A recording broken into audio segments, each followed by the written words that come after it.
Hello, let us continue our discussion with alternative obligations. So I believe this is already part 4.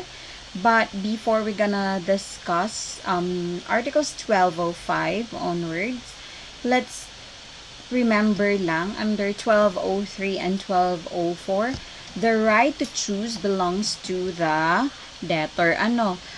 Unless it is expressly given to the creditor or through a third person. The question now is this: if the right belongs to the creditor, what would be the effect if there would be a delay on the part of the creditor in making a choice? So, nasa kanya nga naman ang karapatang pumili at which among the prestation. When could there be a delay?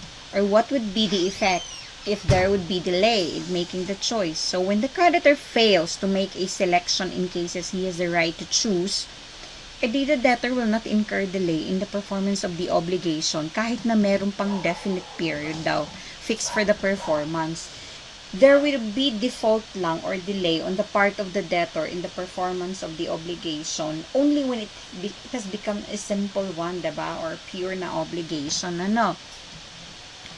Kapag lang yun, nangyayari lang yun kapag na-exercise na ni creditor yung kanyang right to choose. So, if the creditor does not make his selection before the period as being fixed or agreed by the parties, then the debtor's duty to perform does not arise yet. Tama ba? Hindi pa po yun nag-a-arise because the particular prestation to be performed ay hindi pa naman po determined. So, the creditor in such case must be considered to have waived the period. Ay, hindi kahit pa yung naka-fix, waive the period na yun because of his own inaction of choosing the which among the prestation. So yun lang po. So let's go now with let's go now with Articles 1205. Mommy, don't do the last. I know. Article 1205. When the choice has been expressly given to the creditor, the obligation shall cease to be alternative from the day when the selection has been communicated to the debtor.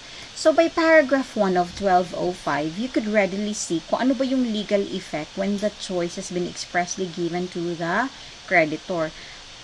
Dito po, the obligation shall cease to become alternative. As stated, from the day when the obligation when the selection has been communicated to the debtor. So when the creditor's choice has been communicated to the debtor, then the obligation, as we know, would become a pure would be reduced to a pure simple one. So tatandaan natin under paragraph 1 ng 1205. Until then, the responsibility of the debtor shall be governed by the following rules. So, take note muna, under 1205, ang application ng rules under 1205, it should be that the choice belongs to the creditor. At the same time here, there would be loss or impossibility of the performance. It should happen before the communication is made by the creditor to the debtor, which may either be expressed or implied. So, hindi pa na-communicate ni creditor yung kanyang choice to the debtor. Ito yung rules, ito yung responsibility ni debtors. Ano ba yung magiging liability ni debtor? If one of the things under item 1, if one of the things is lost through a fortuitous event, he shall perform the obligation by delivering which the creditor should choose from among the remainder or that which remains if only one subsists. So, madali lang to. So, it's like saying that if the loss is due to a fortuitous event, alam na natin kung ano yung mga effects. Ito'y halos katulad na din kapag yung right to choose belongs to the debtor. Kapag lahat po ay loss, the obligation is basically extinguished. But if two or more of the objects remain, and then the creditor can choose which among the two remaining he would deliver. If only one remains, ang mangyayari po ay there's no more alternative obligation, then it becomes a pure and a simple obligation. You just have to deliver the one that is remaining. Item 2. So let's have here item 2. What if the loss is due to the debtor's fault? So if the loss of one of the things occurs through the fault of the debtor, the creditor may claim any of those na subsisting, or the price of that which through the fault of the debtor the former has disappeared with the right to damages. So let's break this down under this part. And let's continue with this one para i-summarize na lang natin ang both items, since it stipulates about if the fault is on the part of the debtor. So, area 1 lang ha. One of the things is lost here. If all of the things are lost through the fault of the debtor, the choice by the creditor shall fall upon the price of any one of them. Also with indemnity, may kabayaran para sa pagkawala or pagkabayaran sa perwisyo. So, here, if only one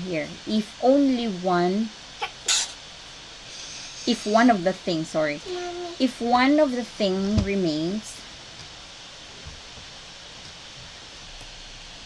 sorry, pero babalik ako ha, nawala lang. So anyways, so under paragraph 2, if one is lost, so it means to say that at least there are 2 or more na nagre-remain. So in this case, under item 2 of the rules is the obligation is still alternative. Kasi the right of the creditor is to choose na lang between those which are remaining with damages. However naman, if the creditor in this case would choose the ones which is lost, then the debtor would be liable for the value plus the damages.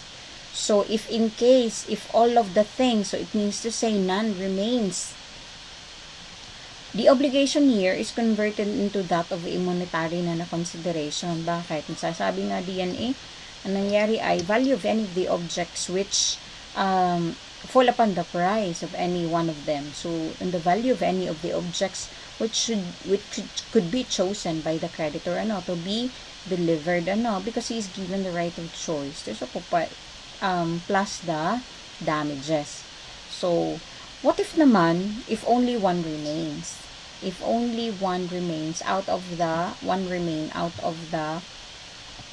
all of the prestation, ang mangyayari po ay he would deliver nga the one which is the creditor may choose the one which is remaining, but if he would choose anyone which is lost already, then the debtor must pay for all the damages. So madali lang po ito intindihan, If none remains, di mako-convert nga to monetary consideration na.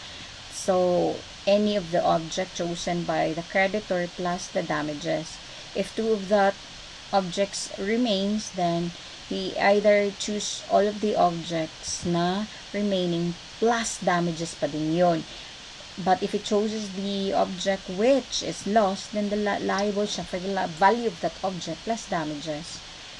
So, madali lang po So, meron po tayo mga examples dyan. So, as an example, when a thing is lost due to a fortuitous event, here, S obliged himself to deliver to B item 1, or item 2, or item 3, or item 4.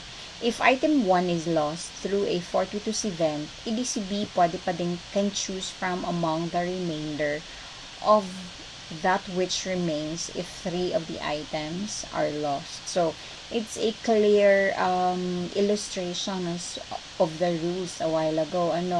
If it would be due to a fortuitous event. So, tatandaan natin, ito katulad kapag loss ng fortuitous event, ito ay katulad doon sa rules if the choice is given to the debtor. So, all are lost, the obligation is extinguished, 2 or more, pwede siyang pumili dun sa remaining. And then, if one remains, then it would be reduced to that which is reduced to a simple na obligation and then to deliver the remaining. If a thing is lost through the debtor's fault, so the creditor has a choice, if the loss of item 1 occurs through the fault of S, B may claim item 2 or item 3 or item 4 with the right to damages or the price of the item 1 also with a right to damages. So, simple words na wala ang isa, pwede naman pumili si B doon sa remaining items plus damages pa din. Pero kapag pipiliin niya yung item 1 na nawala, edi babayaran niya yung value ng thing na yon plus damages. Babayadan po ni debtor kasi kasalanan po ni debtor. When all the things are lost through the debtor's fault, if all the items are lost through the fault of the debtor, then B can demand, to nare-reduce nga into a monetary na consideration, any one of the item plus indemnity for damages. When all the things are lost through are the fortuitous event, so it's just the same with the previous discussion, the same thing if the right to choose belongs to the debtor. So if the obligation of S shall be extinguished if all the items which are alternatively the object of the obligation are lost through a fortuitous event. So extinguished po ang obligation kapag all of the items are lost because of a fortuitous event. Rules when it comes to the application of rules when it comes to personal obligations. The above rules are also applicable to personal obligations. The responsibility of the debtor for damages depends upon whether the cause which has rendered the obligation impossible was due to his fault or not. So, the same rules po ang mag-a-apply. So, to sum up under this part of, as a conclusion of the rules as to the obligations and rights of debtors and creditors in alternative obligation, if the debtor binds himself to deliver at least 2 or more na mga 3 objects and more na mga prestations. So, na-discuss na natin to. Choice, if the choice belongs nga to the debtor, then if the loss is due to a fortuitous event, if all, extinguished. If 2 or more, they belongs to the debtor and choice. If 2 or more, then what would happen? The debtor can deliver any of the 2 na remaining. If only 1 remains, then reduce to simple tayo na obligation. Anyway, the right to choose naman belongs to the debtor. So, wala po tayong magiging damages. If the loss is due to the debtor's fault, then if all are lost due to the debtor's fault, the obligation is converted into a monetary na consideration plus indemnity for damages, taking into consideration kung naalala nyo, ano yung last thing loss plus damages. If 2 or more objects remains naman, the debtor can choose which one or between the objects, 2 of the objects remaining but with no damages. Pero kapag only 1 remains, there's no more alternative obligation but a pure na lang or simple obligation. So, i-deliver na lang niya yung remaining object but with no damages. Take note. Dun sa right belongs to the debtor, yung right to choose, may mga damages po tayo doon. I